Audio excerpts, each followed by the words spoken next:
Good morning, students. In today's class, now we are going to discuss about theoretical topic about sources documents.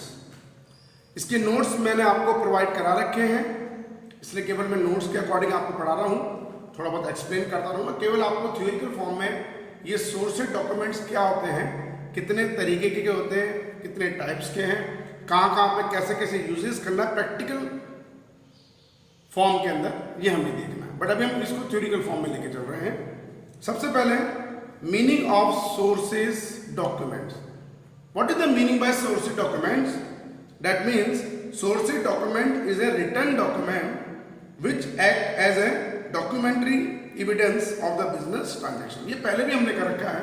Vouchers वगैरह जो होते हैं हमारे पास में, ये सोर्सेज डॉक्यूमेंट्स ही होते हैं। ये एक रिटर्न डॉक्यूमेंट होते हैं, एक रिटर्न फॉर्म में होते हैं, जो क्या प्रूव करेंगे? Documentary evidence of the business transaction, कि आपने जो भी बिजनेस ट्रांजैक्शन ऑपरेट करा है उसका एक एविडेंस हो गया, एक सबूत हो गया, एक प्रूफ हो गया, लेकिन डॉक्यूमेंट्री फॉर्म के अंदर जो रिटर्न फॉर्म है हमारे पास में है। Sources document provide information about the transaction, the date, the amount and the parties involve. ये तो है कि किस डेट में हमने ट्रांजैक्शन को ऑपरेट करा है, कितने अमाउंट पे ऑपरेट करा है, किन दो पार्टीज के बीच में ये ट्रांजैक्शन हुआ है, कौन कौन सी दो पार्टी हमारे पास इन्वॉल्व है, that is known as a sources documents. Okay, next अगर मैं इसके कुछ एग्जांपल्स के थ्रू एक्सप्लेन करूं आपको, सबसे पहले है कैश मीमो। कैश मीमो नाम ही है कैश मीमो, एक ऐसा डॉक्यूमेंट जो केवल कैश ट्रांजैक्शन को रिप्रेजेंट करेगा दो पार्टीज के बीच में। मतलब एक ऐसा सोर्सेज डॉक्यूमेंट जो कैश ट्रांजैक्शन को रिप्रेजेंट करता है जिसमें दो पार्टी हमारी इन्वॉल्व होती है एक सिस्टमैटिक मैनर में। Such documents prepared by the seller when goods are sold for cash. जैसे आप दुकान पे कोई चीज लेने जाते हैं, आज शॉप पे कोई चीज लेने जाएंगे, आपने एक मोबाइल ही परचेज करा और उस मोबाइल को परचेज करने के बाद में जो सेलर होता है, जो शॉपकीपर होता है, वो आपको एक डॉक्यूमेंट्री एविडेंस देता है, बिल। उसके ऊपर लिखा होता है कैश मीमो, क्योंकि आपने कैश पेमेंट करा है, किस डेट में करा है, पार्टी का नाम हो गया, किस फॉर्म से आपने परचेज करा, कितने अमाउंट का था, जीएसटी कितनी लगी उसमें, जीएसटी लगने के बाद में आपको डिस्काउंट वगैरह दे रहा है, वो सब इसमें इन्वॉल्व होता है। इसको बोलते हैं कैश मीमो, कि सेलर गुड्स को कैश सोल्ड करने के बिहाफ पे जो परचेजिंग पार्टी को एक डॉक्यूमेंट देता है on the behalf of cash transaction, that is known as a cash memo. लेकिन बेटा एक कंडीशन आप लोग ध्यान रखेंगे, ओरिजिनल कॉपी तो हमें मिल गई, ओरिजिनल कॉपी परचेजिंग पार्टी लिख लेती है, और जो उसकी डुप्लीकेट कॉपी होती है वो उनके पास में रहती है। कार्बन कॉपी आपने देखा होगा, तो जब आप कोई चीज खरीदते हैं तो एक ही बिल का एक ही पार्ट में होता है, बिल के दो तीन पार्ट होते हैं। एक पार्ट हमें मिलता है जो ओरिजिनल पार्ट होता है, हम परचेजर हैं, और उसका डुप्लीकेट जो पार्ट है वो सेलर अपने पास रखता है एज ए एविडेंस, कि ठीक है हाँ भाई ट्रांजैक्शन हुआ था, कभी वो चीज़ खराब हो जाएगी, आप गुड्स आपने रिटर्न करने जाओगे, रिप्लेस कराने, तो वो भी देखेगा कि हाँ सही है सर, एक साल की हमने गारंटी वारंटी दी थी, ठीक है हम इसको रिप्लेस कर देंगे, इसको हम जो है ठीक करा के आपको दे देंगे, ठीक है। ये होता है कैश मीमो। नंबर 2, इनवॉइस और बिल, जो क्रेडिट ट्रांजेक्शन पे डिपेंड करता है, इनवॉइस और बिल। एन इनवॉइस और bill is a document prepared by the seller when the goods are sold on credit. सिर्फ इतना फर्क होता है कैश मीमो और बिल में या इनवॉइस में। कैश मीमो कैश ट्रांजैक्शन को रिप्रेजेंट कर रहा है, और इनवॉइस या जो बिल है वो आपके क्रेडिट ट्रांजैक्शन को प्रेजेंट करता है, ठीक है आपको फ्यूचर में उसको पेमेंट करना है, उसमें आप ये भी बताएंगे मैं कब पेमेंट करूंगा, क्या करूंगा, वो होता है इनवॉइस या बिल। Number 3, receipt. नंबर 3 जो हम लेके चलेंगे, receipt. When the cash or check is received from a customer, a receipt is issued for the amount received. अब हम जब भी कोई कैश या चेक इश्यूड करते हैं, रिसीव करते हैं, तो उसके यहाँ पे जैसे आपने कैश में दिया, चेक भी एक तरह से कैश को रिप्रेजेंट करेगा, वो होती है रिसिप्ट, कि हाँ मुझे पैसा मिल गया है। तो कैश में भी रिसिप्ट का ही पार्ट हो गया, और चेक आप जब किसको चेक इश्यू करते हैं तो वो भी आपका एक तरह से रिसिप्ट का ही पार्ट बनता है, क्योंकि कैश के साथ साथ जो चेक होता है वो चेक भी आपके कैश ट्रांजैक्शन को रिप्रेजेंट करेगा, ठीक है। आपको डेट उस पर शो कर दी है तो इतने दिन बाद में वो क्लियर करवा लेगा, अदरवाइज सेम डे का चेक है वो सेम डिक्लेयर। लेकिन हमें एक चीज बात पता होनी चाहिए बेटा कि चेक की जो वैलिडिटी होती है अभी आरबीआई के अकॉर्डिंग वो 3 मंथ की है। पहले 6 महीने हुआ करती थी किसी टाइम पे, बट आप इसकी वैलिडिटी आप 3 महीने के लेके चलेंगे, मतलब within 3 month date of issue के 3 महीने के अंदर अंदर आप उसको कैश करवा सकते हैं। अगर 3 महीने निकल गया एक्सपायरी हो जाएगा, फिर आपको वो चेक जो है प्रूव नहीं होगा, वो आपका क्लियर नहीं होगा, ठीक है, एक्सपायरी हो गया, एक्सपायरी डेट हो गया, अब आपको नया चेक लेना पड़ेगा। नेक्स्ट, पे इन स्लिप। पे इन स्लिप का मतलब it is a document use to deposit cash और चेक इनटू द बैंक। जैसे आप बैंक में जाते हैं, कैश डिपॉजिट कराने जाइए या चेक डिपॉजिट कराने जाएंगे, तो उसके लिए आपको पहले एक पे इन स्लिप भरनी पड़ती है। उसमें क्या होता है, आज की डेट आ जाती है। जैसे मान लो मैं बैंक में गया कैश जमा कराने, तो किस ब्रांच में मैंने पैसा डिपॉजिट कराया वो कंडीशन आ जाएगी, भाई निवारू रोड की ब्रांच है कि कालवा रोड की ब्रांच है, ओके। मेरा अकाउंट नंबर आ जाएगा कि मेरा अकाउंट नंबर किस नेचर का है, सेविंग नेचर का है कि करंट नेचर का है। फिर अकाउंट नेचर के बाद में अकाउंट नंबर आ गया, मेरा पूरा नाम आ जाएगा, मेरा पूरा एड्रेस आ जाएगा, मोबाइल नंबर आ जाएगा, मैं जो कैश डिपॉजिटेड करा रहा हूँ वो कितने 100 रुपये जो 100 की जो नोट है वो कितने हैं, 500 के नोट्स कितने हैं, 200 के नोट्स कितने हैं, 2000 के नोट्स कितने हैं, 10 के नोट्स कितने हैं, वो सारी डिटेल है, वो होती है पे इन स्लिप। उसमें क्या होता है कि जो कैशियर होता है जो आपका अमाउंट डिपॉजिट कराएगा, पे इन स्लिप का एक पार्ट तो एक लीफ तो अपने पास रख लेता है, ठीक है ना, और एक आपको दे देगा कि हाँ सर ठीक है, और रेड पेन से लिख देगा रिसीव्ड और आपके साइन कर देगा, तो इसका मतलब आपके अप्रूव हो गया कि आपने पैसा जमा करा दिया। फिर आपके बाद जैसे ही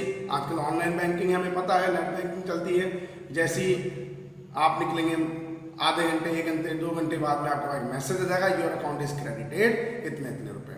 और चेक की कंडीशन में वो चेक नंबर वगैरह किस बैंक का चेक है वो सब अपने पास में क्लियर हो जाएगा। ये होती है pay in slip. Next, cheque. What is the meaning by cheque? वही कंडीशन है, चेक भी एक कैश को रिप्रेजेंट करने वाला डॉक्यूमेंट होता है, लेकिन इसमें कुछ अपने पास डेट मेंशन होती है, उस डेट के अकॉर्डिंग आपको पेमेंट करना पड़ेगा। और चेक की वैलिडिटी 3 महीने की होती है। तो it is a document in returnly drawn upon a specified bank, ठीक है। स्पेसिफाइड बैंक तो होगा बेटा जिस बैंक में आपका अकाउंट है, आपके पास चेकबुक भी इसी की होगी। मेरा अकाउंट मान लीजिए पंजाब नेशनल बैंक में है, तो मैं एसबीआई की चेकबुक मुझे कहाँ से मिलेगी? पंजाब नेशनल बैंक मुझे चेकबुक इश्यू भी किसी करेगा? अपने ही बैंक की। तो specified bank which the account is held and is payable on demand. वही बात आ रही कि सर ठीक है, मैंने आज पीएनबी में पंजाब नेशनल बैंक में अपना अकाउंट ओपन कर रखा है, तो मुझे उस बिहाफ पे पैसा मिल जाएगा, अमाउंट मिल जाएगा, ठीक है, मैंने कर लिया क्लियर कि मेरा अमाउंट भी मिल रहा है, मेरे को मिल रहा है, तो मुझे उसी की चेकबुक इश्यू होगी। जब भी डिमांड आएगी मुझे किसी को देना है, मैं चेक काट के उसको दे दूंगा, पे मेरे नीचे सिग्नेचर आ जाएंगे, ठीक है, वो जाएगा। जब भी मैंने डेट दे रखी पेमेंट डेट है, उस डेट से पहले तो क्लियर होगा नहीं, उसके या उसके 3 महीने की वैलिडिटी में वो चेक क्लियर हो जाएगा।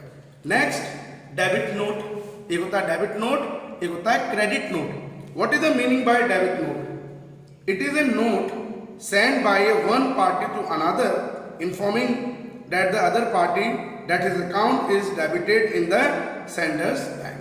डेबिट नोट का मतलब क्या हो गया कि हमारे पास में एक ऐसा नोट होता है जो हम सेंड करते हैं एक पार्टी से दूसरी पार्टी में, जिसमें आप ये बताएंगे कि भाई आपका अकाउंट जो डेबिटेड हो गया है, मेरा अकाउंट क्रेडिट हो गया है आपके अकाउंट में से सेंडर की बुक के अंदर। वैसे एक चीज और होती है debit note number. Debit note में क्या होता है, हम जब गुड्स किसी भी गुड्स को परचेज करते हैं, डिफॉल्ट हो जाता है, तो हम उसको रिटर्न करते हैं, तो उसकी पूरी डिटेल भी डेबिट नोट में आती है। मतलब एक पूरी इन्फॉर्मेशन वाली बात हो गई है कि एक पार्टी ने दूसरी पार्टी को पूरी इन्फॉर्मेशन भी दे दी है कि भाई ये चीज है और ये चीज इतना हो गया है और हमारा अकाउंट डेबिट हो गया है, तो आपका अकाउंट क्रेडिट हो रहा है, ठीक है। ये होता है debit note. Next, credit note. What is the meaning by credit note? Same वही है, it is a note send by one party to another informing the other party that his account is credited in the sender's book। वही कि अब credit में credit वाली बात आ गई, या ये हम ये भी मान सकते हैं जब हम किसी को गुड्स सोल्ड करते हैं तो परचेजिंग पार्टी किसी रीजन से अगर हमको रिटर्न कर रही है because of according to sample नहीं है, हमने उसको एक्सपायरी डेट का गुड्स कर दिया तो वो भी क्रेडिट नोट नंबर में ये सारी कि क्या रीजन रहा, कितनी क्वांटिटी आ रही, कितनी रेट का था, क्या था, वो सब क्रेडिट नोट नंबर। जब हम आगे सब्सिडरी बुक्स वगैरह करेंगे बेटा उसमें थोड़ा आप डिटेल में इसको पढ़ेंगे। अभी प्रैक्टिकल वाउचर, ये तो हमने बेसिक अकाउंटिंग टर्म्स में भी पढ़ रखा है बेटा। वाउचर एक अपने पास में रिटर्न डॉक्यूमेंट होता है जो प्रूव करता है कि भाई दो पार्टी के बीच में कितना अमाउंट का किस डेट में क्या क्या ट्रांजेक्शन हुआ। जैसे सिंपल वे में अगर मैं चलूँ, a voucher is an accounting record of a business transaction that is supported by the various sources document. कई तरह के वाउचर, सारे बेटा ये वाउचर के पार्ट है। कैश मेमो, पेन स्लिप, अपने पास में invoice, bill, debit note, credit note, ये सारा सोर्सेज डॉक्यूमेंट का पार्ट। क्योंकि वाउचर का मतलब रिटर्न डॉक्यूमेंट, ठीक है। लेकिन टाइप्स ऑफ वाउचर की हम बात करें, अब आपको गिवन है types of vouchers. Number 1 sources voucher. Sources voucher जिसको हम सोर्सेज डॉक्यूमेंट भी बोल सकते हैं या सपोर्टिंग वाउचर्स भी बोल सकते हैं। That mean sources document are the document which act as the documentary evidence of the business transaction. इसमें सॉरी कुछ पॉइंट मैंने बताए हैं। Number 1 it's provide completely details about the transactions. Complete detail मतलब डेट क्या है, किन दो पार्टी के बीच में ये ट्रांजेक्शन हो रहा है, कितने अमाउंट का हो रहा है, कितने क्वांटिटीज का हो रहा है, उस पर जीएसटी कितना चार्ज हो रहा है, कितना डिस्काउंट दिया है, पेमेंट कब देना है, हमने कैश ले लिया कि हमने पेमेंट उसको टाइम देगा, सारी डिटेल आती है हमारे पास में जो सोर्सेज वाउचर्स होते हैं उसके अंदर। तो टाइप ऑफ वाउचर में पहले हमने कर लिया सोर्सेज वाउचर्स। नंबर 2 इसी में on the basis of such detail the accounts are debited और क्रेडिटेड, ठीक है ना। अब ये सारी डिटेल ये भी बताएगा कि आपका अकाउंट कितने से डेबिट हो गया है या अकाउंट कितने से क्रेडिट हो गया। It's serve as a evidence of the business transaction. वो तो सबसे मेन बात है कि ये जितने भी अपने सोर्स डॉक्यूमेंट एक एविडेंट होता है, एविडेंस होता है आपके पास, एक प्रूव होता है कि हाँ हमने ट्रांजेक्शन को ऑपरेट करा है, ठीक है। फॉर एग्जाम्पल जो मैंने बताई दिए थे, cash memo, invoice, bill, receipt, pen slip, cheque, debit note, credit note etcetera and etcetera. Last and final इसमें जो हम डिस्कस करेंगे accounting voucher. What is the meaning by accounting? तो सोर्सेज वाउचर्स हो गए, एक हो गया सपोर्टिंग वाउचर जिसको हम बोल सकते हैं अकाउंटिंग वाउचर्स।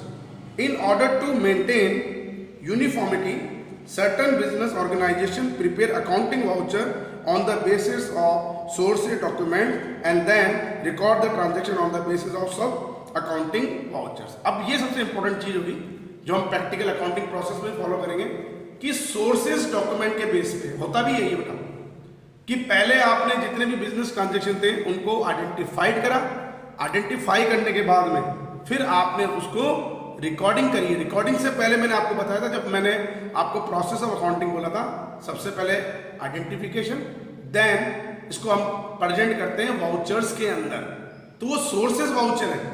और सोर्सेज वाउचर से जब हम इसको रिकॉर्डिंग करेंगे तो वो अकाउंटिंग वाउचर्स होंगे। अकाउंटिंग वाउचर्स क्या हो गए? जैसे आपको जर्नल एंट्री बनानी है, उसके लिए आपको जर्नलाइज करने के लिए जर्नल बुक चाहिए। जब आप लेजर पोस्टिंग करेंगे क्लासिफिकेशन के लिए तो आपको लेजर बुक्स चाहिए। आपको अगर कैश ट्रांजेक्शन रिकॉर्ड करने तो आपको कैश बुक चाहिए। आपने क्रेडिट परचेज ट्रांजेक्शन को अगर सेपरेटली बुक में रिकॉर्ड करा है तो परचेज बुक चाहिए। आपने क्रेडिट सेल्स को अगर शो करना है तो आपने सेल्स बुक को रिकॉर्ड कर रखा है। तो अकाउंटिंग वाउचर सोर्सेज वाउचर के बाद का प्रोसेस होता है जो हमारे लिए प्रैक्टिकल फॉर्म में अकाउंटिंग प्रोसेसिंग का पार्ट होगा, ठीक है। तो आज की क्लास में बेटा हम इतना ही करेंगे अभी, उसके बाद में थोड़ी क्लास हम और लेंगे, चाहे वो लाइव क्लास में मैं आपको एक्सप्लेन कर दूंगा ताकि हमें वो चीज़ क्लियर हो जाए। तो एक थ्योरिकल फॉर्म में हमने लिया है सोर्सेज, अपने पास सोर्स जो सोर्स वाउचर्स होते हैं या डॉक्यूमेंट्स होते हैं वो क्या होते हैं, ठीक है। कई तरह की चीज़ें मैंने बता दी, कैश मेमो वगैरह है, उसको आप अपनी बुक से या हमने जो नोट्स दे रखे हैं बुक्स की रिक्वायरमेंट नहीं है, आप नोट्स से भी रीड कर सकते हैं, ठीक है। आज की क्लास यहीं ओवर करते हैं। Thank you, have a nice day.